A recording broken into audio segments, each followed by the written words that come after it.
Chapitre 5 30 jours avant la fin du monde. Première partie. Chapitre 5 30 jours avant la fin du monde.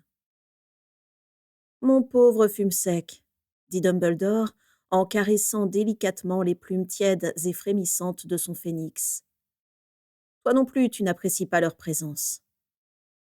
Le directeur de Poudlard était assis dans son vaste bureau, vêtu d'un manteau brodé et chaussé de ses habituels souliers à boucles. Il était seul et s'autorisait donc à se montrer préoccupé. Derrière ses lunettes en demi-lune, ses yeux bleus étaient assombris par l'inquiétude et un pli soucieux barrait son front. Autour de lui, tout était à sa place. Les 2 bibliothèques remplies d'ouvrages passionnants, les étranges instruments argentés qui vibraient sur les étagères, les nombreux directeurs de Poudlard qui sommeillaient dans leurs portraits, la pansine qui se trouvait dans un coin de la pièce. 1 an et demi avait passé depuis la longue discussion que Régulus et Narcissa avaient eue au pied du Flavirie argenté. Étalés sur le bureau de Dumbledore, plusieurs articles de la Gazette du Sorcier rapportaient des faits récents et donnaient une idée du tournant tragique que prenait la guerre. Certains se désespéraient des assassinats, agressions et disparitions mystérieuses qui se succédaient sans répit. D'autres s'alarmaient du fait que de nombreux détraqueurs se soient affranchis de l'autorité du ministère pour se ranger aux côtés de Voldemort. Cette dernière nouvelle y était pour beaucoup dans l'abattement que ressentait Dumbledore, et c'était aussi la raison pour laquelle Fume-sec frissonnait sous ses doigts. Derrière lui, la fenêtre de son bureau était embuée par une brume glaciale. Depuis quelques jours, l'école était encerclée par certains de ses détraqueurs dissidents. Attirés par les nombreuses proies que représentaient les élèves, ces sinistres créatures se pressaient contre l'enceinte de sortilèges protecteurs qui entourait le château de Poudlard. Et même s'ils ne pouvaient pas atteindre directement les élèves, ils répandaient une brume glaciale sur le domaine, empêchaient les élèves de se rendre à Préolard et accentuaient considérablement la morosité ambiante. À côté des articles, une lettre d'Alastor Maugret rapportait à Dumbledore les déboires du ministère et du bureau des Aurores. Les enquêtes insolubles, les fausses pistes, les perquisitions ratées, les dossiers confidentiels éventés, la brutalité de Croupton et ses décisions impulsives qui risquaient de mettre en péril de nombreux sorciers. Après les avoir parcourus du regard, Dumbledore poussa un long soupir. 2 ans et demi s'étaient écoulés depuis la destruction du pensionnat Wimbley, et les sorciers avaient presque oublié ce massacre, tant les événements tragiques s'étaient succédés depuis. Évidemment, l'école de Poudlard n'était pas épargnée par la guerre. Les élèves étaient hantés en permanence par la crainte que les mange-morts s'attaquent à leurs familles ou à leurs amis nés moldus pendant les vacances. Beaucoup d'élèves voyaient leurs nuits peuplées de cauchemars, et ceux que Dumbledore croisait dans les couloirs marchaient rapidement et silencieusement, la tête basse, le teint pâle. Pire encore, et c'était sans doute ce qui affectait le plus Dumbledore, les forces du mal gagnaient en puissance au sein même de l'école. De plus en plus d'élèves de Serpentard s'étaient appropriés les idées de Voldemort et de ses partisans, multipliant ainsi les propos insultants à l'égard des nés moldus et intimidant les élèves concernés, ce qui contribuait grandement à l'ambiance pesante qui régnait à Poudlard. « Comment en est-on arrivé là, mon pauvre Fume-sec » s'interrogea Dumbledore. « Comment ces mensonges et ces fantasmes de domination peuvent-ils contaminer à ce point les esprits de nos élèves ?» Il avait tourné et retourné ces questions dans sa tête d'innombrables fois, sans y trouver de réponse satisfaisante. Désireux de retrouver un peu d'optimisme, Dumbledore fouilla dans les articles et en extirpa l'un de ceux qui étaient susceptibles de le réconforter. « Des milliers de moldus épargnés.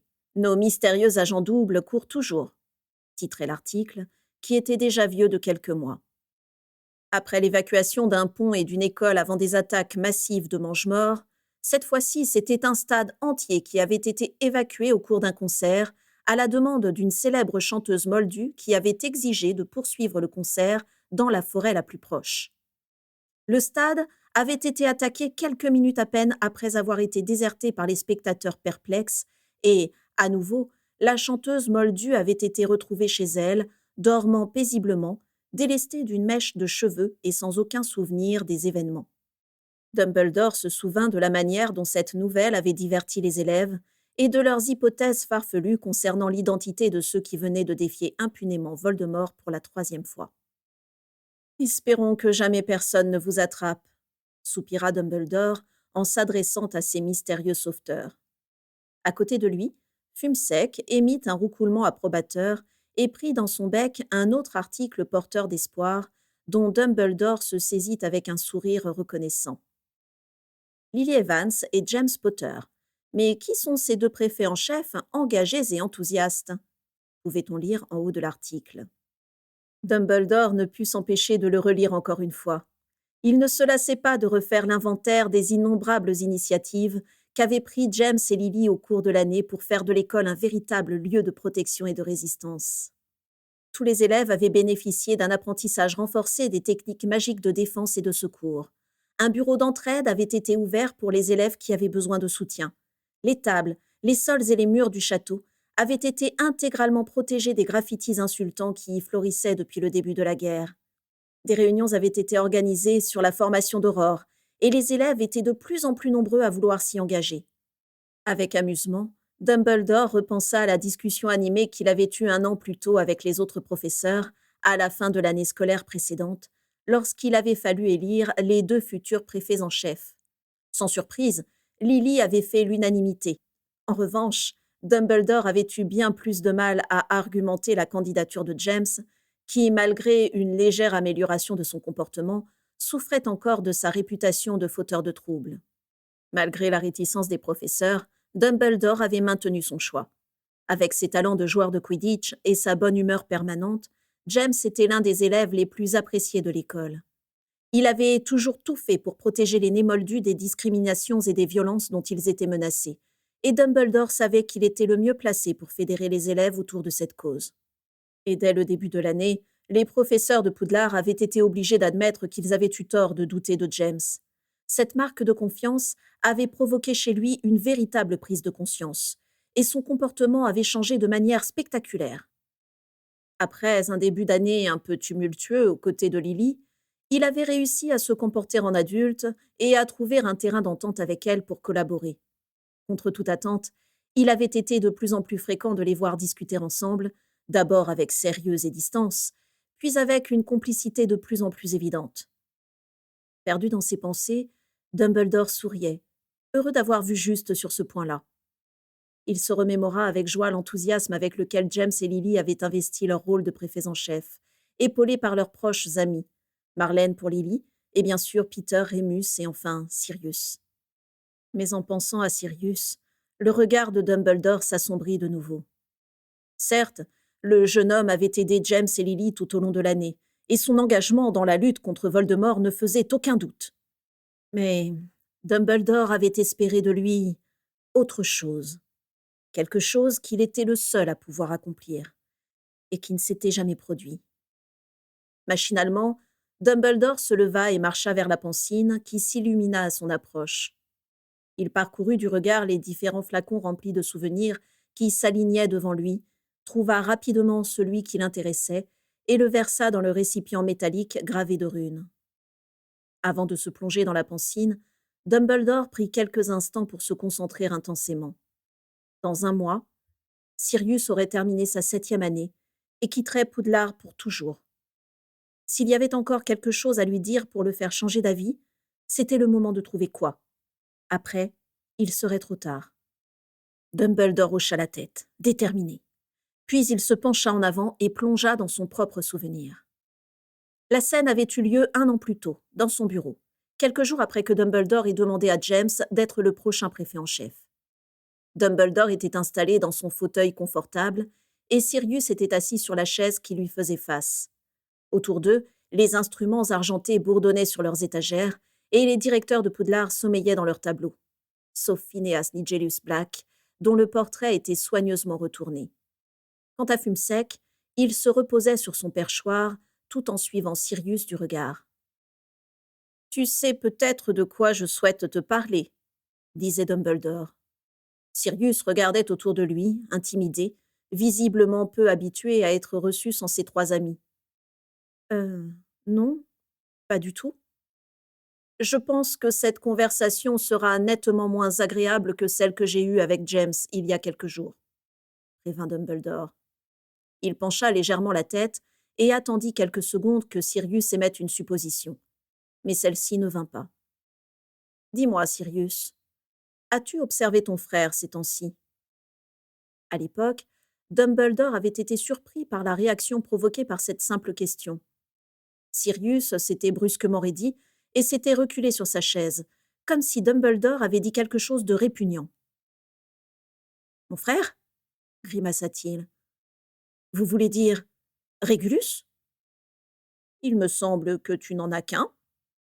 Sirius resta interdit, avec l'air de penser qu'il s'agissait d'une mauvaise plaisanterie. Je ne l'observe pas, dit-il finalement sans parvenir à masquer son inconfort. Plusieurs professeurs s'inquiètent à son sujet, poursuivit Dumbledore, toujours calme. Il semble préoccupé. Qui ne l'est pas ces temps-ci? Tu as raison, bien sûr, et je ne m'inquiéterais pas outre mesure s'il n'y avait pas ces étranges crises douloureuses au niveau de son bras gauche qui surviennent de temps à autre et l'obligent à sortir de classe. Dumbledore laissa sa phrase en suspens, incitant Sirius à dire quelque chose. De mon point de vue, il ne semble pas aller si mal que ça, marmonna Sirius avec réticence. Il a toujours été bizarre, vous savez. Mes parents l'ont tellement couvé qu'il n'a jamais réussi à se faire des amis. Mais au contraire, cette année, les Serpentards lui tournent autour comme des mouches autour d'un steak. Tu l'as donc remarqué toi aussi, nota Dumbledore avec amusement. Sirius l'ignora. Honnêtement, professeur, quand je le vois se pavaner avec tous ces faillots du club de Slug, j'ai du mal à le plaindre. Slughorn a l'air de l'adorer. Il n'arrête pas de raconter partout que c'est l'élève le plus brillant qu'il ait jamais vu. Tu es bien renseigné, sourit à nouveau Dumbledore. En effet, je dois dire que ces résultats sont absolument stupéfiants. C'est à se demander s'il ne suit pas d'autres enseignements que ceux prodigués par l'école de Poudlard.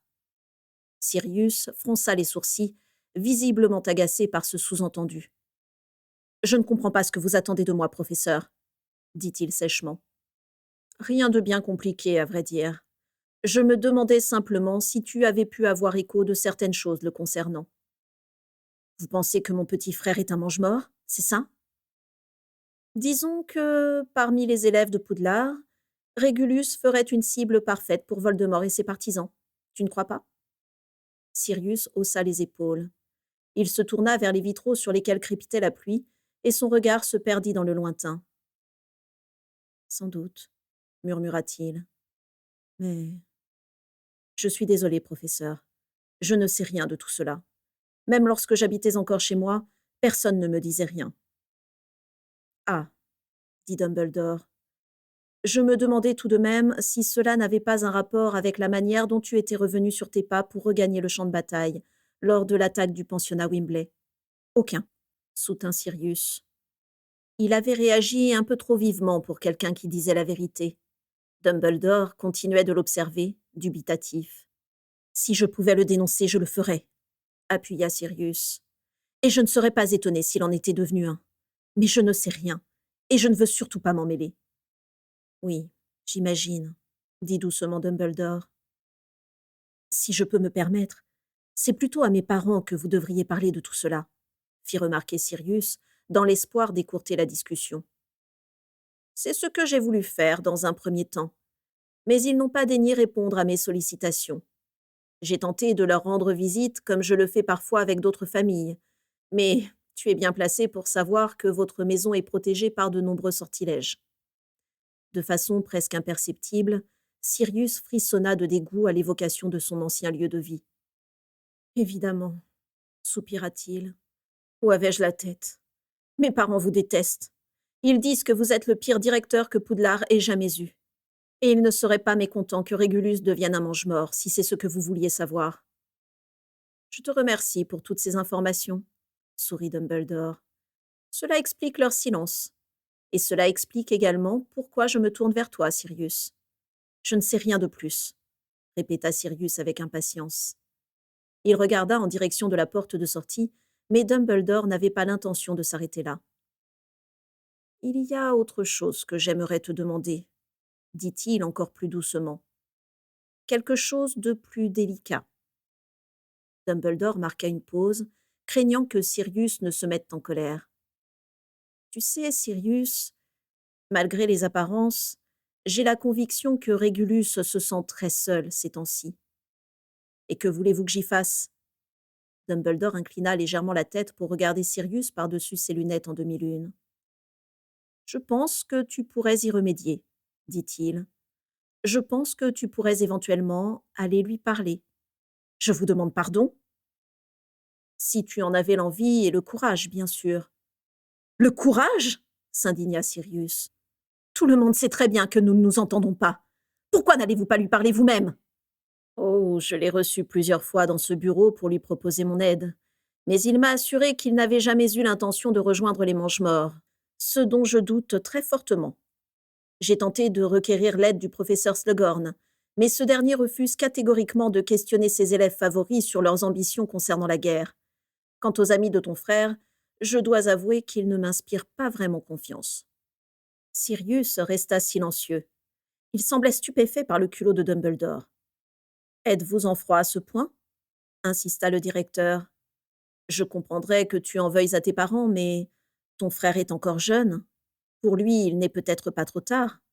Et toi qui as eu la force de te détourner de tout ça, je pensais que tu pourrais lui montrer le chemin. » Le compliment de Dumbledore n'eut aucun effet sur Sirius. Au contraire, il se raidit encore davantage. « Je n'ai rien à lui dire, » déclara-t-il.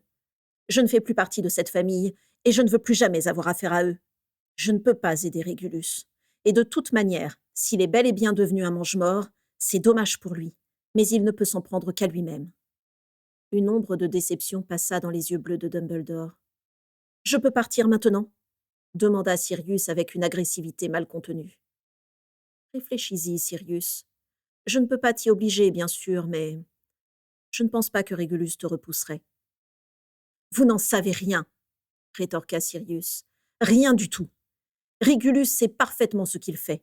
Et d'ailleurs, il est sans doute ravi d'être débarrassé de moi. Cela fait de lui l'héritier de notre famille. Il ne pouvait pas rêver mieux, je vous assure. »« C'est vraiment ce que tu crois ?» Sirius secoua la tête exaspéré. « J'avoue que je ne vous comprends pas, professeur. Je pensais que vous me souteniez face à mes parents. »« C'est le cas. Il y a quelques jours, vous demandiez à James de rester à Poudlard pour organiser la résistance. Et maintenant, vous voulez que j'aille pactiser avec l'ennemi ? » « Dans l'espoir d'en faire un ami, » précisa Dumbledore. « Cela n'arrivera pas, » décréta Sirius. « Cela n'arrivera jamais. » Tu sais, Sirius, parfois, faire partie de la résistance implique de mettre sa fierté de côté. Sirius serra les poings. La colère qui frémissait en lui venait de se mettre à bouillir. « Pense-y, » conclut Dumbledore, qui avait senti que Sirius était sur le point d'exploser. « Bien, j'ai déjà trop abusé de ton temps précieux.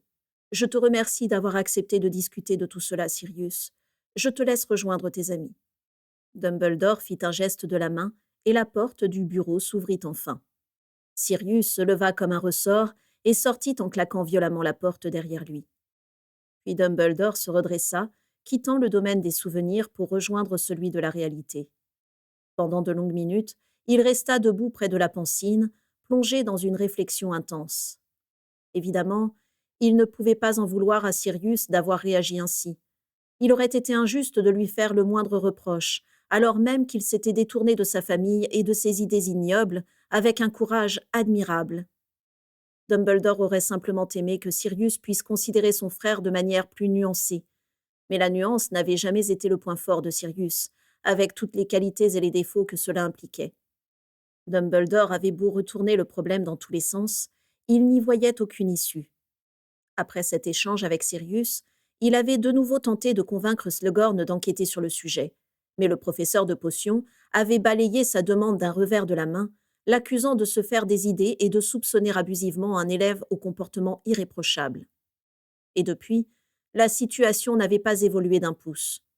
Régulus semblait toujours aussi préoccupé, renfermé et anxieux, et encore davantage à l'approche des vacances, ce qui confortait les soupçons de Dumbledore sur la nature de ses activités extrascolaires. Mais malgré ses nombreuses tentatives, Personne n'était parvenu à briser le mur de silence et de solitude qui entourait le jeune garçon. Dumbledore n'arrivait pas à se résoudre à abandonner, et la situation était d'autant plus frustrante que le dilemme intérieur de Régulus était absolument flagrant. Contrairement à d'autres élèves de Serpentard, Dumbledore sentait qu'il était encore temps de le détourner de cette voie tragique. Il ne pouvait pas admettre qu'il avait définitivement échoué et que par sa faute, l'un des élèves les plus brillants de l'école, si ce n'était le plus brillant, allait tomber aux mains des mange-morts, sans qu'il puisse faire quoi que ce soit pour l'en empêcher. Fumsec le tira de ses sombres pensées en chantant quelques notes mélodieuses, anormalement enthousiastes. Dumbledore se retourna et constata que son phénix s'était perché sur le rebord de la fenêtre de son bureau et regardait au dehors, où brillait une puissante lueur argentée. Le directeur s'approcha, intrigué. Une fois près de la fenêtre, il plissa les yeux pour distinguer l'origine de cette clarté qui inondait le domaine de Poudlard, et lorsqu'il comprit de quoi il s'agissait, il oublia pendant quelques instants tout ce qui le tourmentait. « Décidément, mes élèves me surprendront toujours », dit-il avec un sourire malicieux. Par un hasard étrange, au moment où Dumbledore se remémorait cette entrevue houleuse, Sirius rêvait justement de Régulus.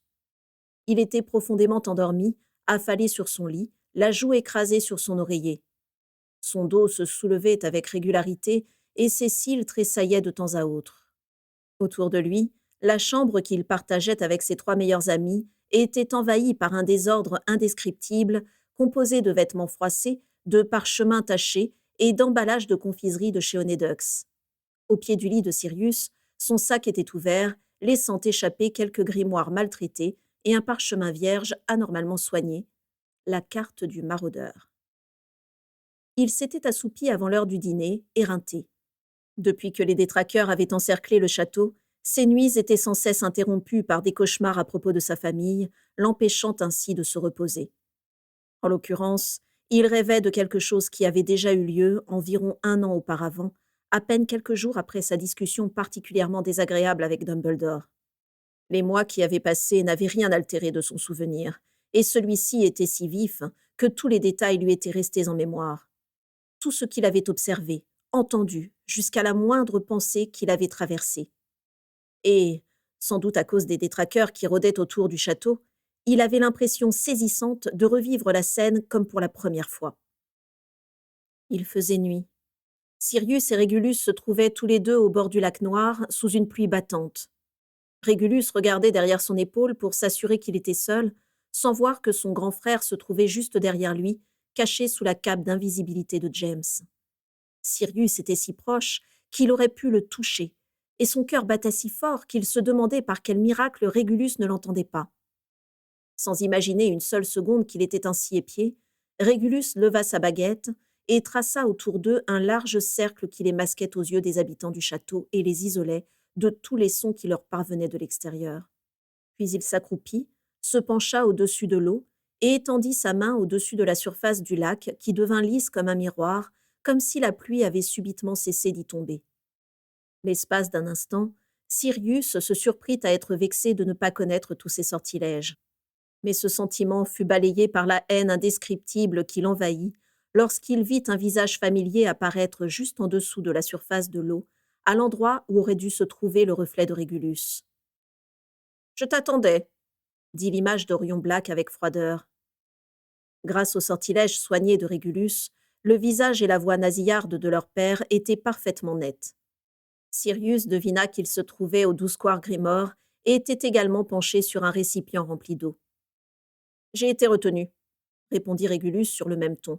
« Comment vas-tu » ?« Bien, » répondit Régulus, probablement lucide sur le fait que son père n'accordait aucune importance à sa réponse. « L'été approche, » fit remarquer Orion.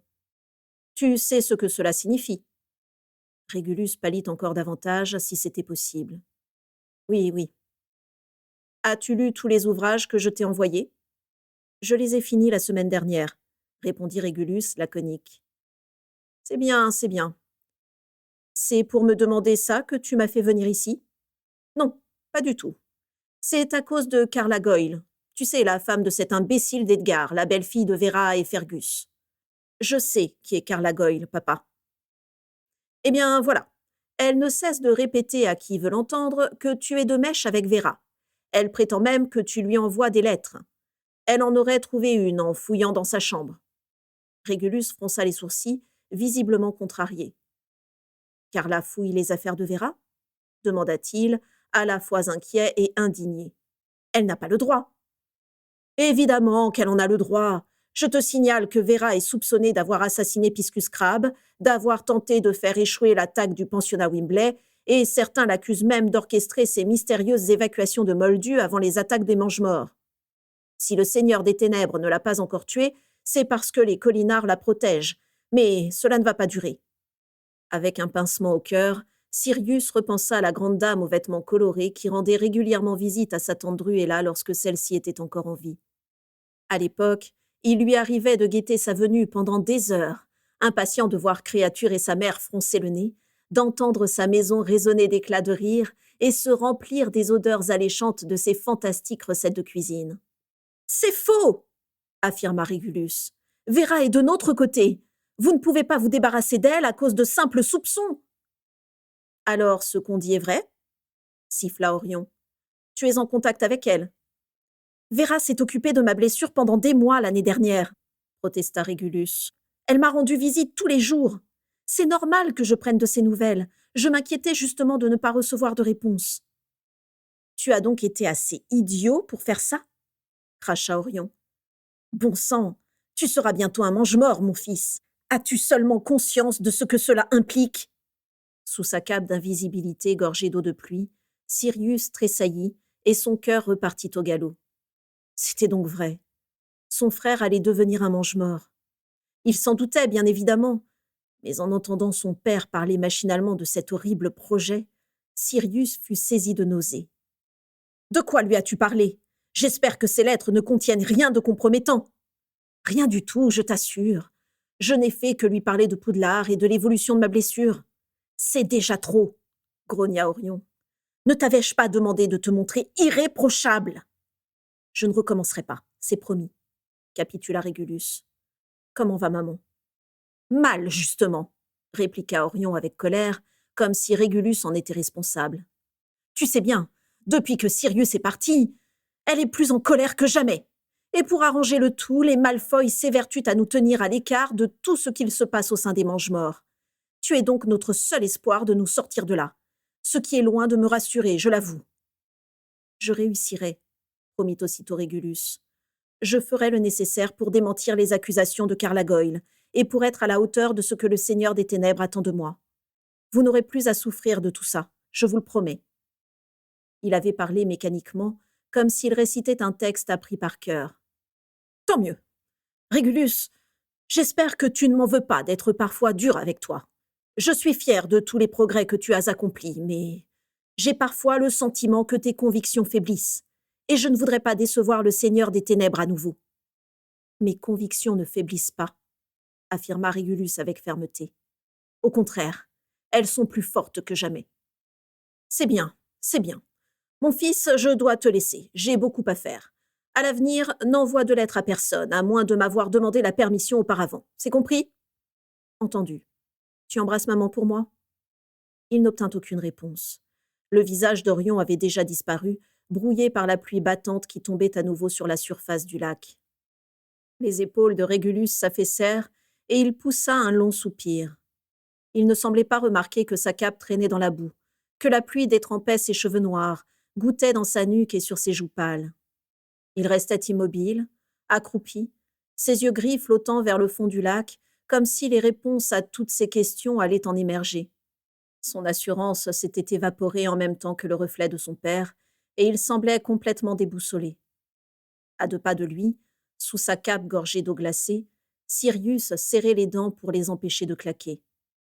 Il était révolté par tout ce qu'il venait d'entendre, et les paroles de Dumbledore résonnaient en lui, lancinantes. J'ai la conviction que Régulus se sent très seul ces temps-ci. À ce moment-là, Sirius fut tenté de retirer la cape d'invisibilité. Pourquoi faire ? Il ne savait pas vraiment. Pour faire peur à son frère ? Pour lui montrer qu'il avait réussi à l'espionner à son insu ? Pour lui crier dessus comme il l'avait fait au pensionnat Wimbley et comme il brûlait de le faire à présent ? lui hurler que Bellatrix, les mange-morts, leurs parents, tous ces adultes étaient des monstres qui le manipulaient, qu'il ne fallait pas les écouter. Lui dire autre chose? Mais quoi donc? Il s'efforça d'imaginer la scène à toute vitesse. La surprise d'abord, puis cette expression apeurée et peinée sur le visage de Régulus, si familière, si exaspérante. Sa colère peut-être. Sirius ne pouvait pas imaginer une seule seconde que Régulus serait heureux de le voir, qu'il aimerait se confier à lui. Que pourrait-il bien se dire? Avaient-ils jamais discuté ensemble, échangé la moindre parole qui ne soit pas imprégnée de ressentiment et de jalousie? Et d'ailleurs, au nom de quoi le ferait-il? De leur passé commun? De leur ressemblance physique? De leur lien du sang? C'étaient autant de choses que Sirius maudissait de tout son être et avait toujours voulu voir disparaître. Les poings de Sirius se serraient et se desserraient autour de la cape d'invisibilité, incapable de se résoudre à la retirer. Il n'avait toujours pas pris de décision quand Régulus retira un de ses gants et remonta pensivement la manche de sa veste. C'est là que Sirius la vit. La marque des ténèbres était dessinée sur l'avant-bras de son frère, boursouflée, déformée, hideuse. Régulus l'effleurait du bout des doigts en grimaçant de douleur. En voyant ce symbole et en pensant à tout ce qu'il représentait, en mesurant soudain la profondeur du gouffre qui se trouvait entre son frère et lui, Sirius fut saisi de vertige. « Je ne pense pas que Régulus te repousserait, » avait dit Dumbledore. Mais Dumbledore se trompait. Ils seraient tous les deux incapables de surmonter leur rivalité, leur dégoût pour les opinions de l'autre. Non, décidément, Sirius n'était pas la bonne personne pour aider Régulus. Depuis bien trop longtemps, le garçon qui se trouvait là sous ses yeux n'était qu'un inconnu. Tous les deux ne pourraient jamais se comprendre, et Sirius ne pouvait rien faire pour lui. Tout en verrouillant intérieurement toutes ses certitudes, Sirius se détourna silencieusement et s'éloigna dans l'obscurité. Et plus il s'éloignait de son frère, plus il avait l'impression de tomber, tomber,